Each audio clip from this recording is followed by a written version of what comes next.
विष्णु परमं पदगोदरा पश्यन्ति सूर्यः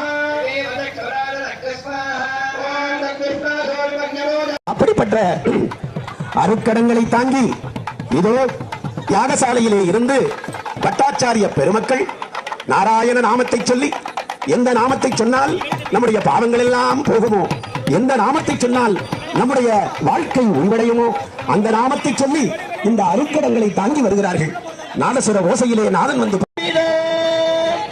ஓம் சஹஸ்ரதீரஜா புருஷः சஹஸ்ர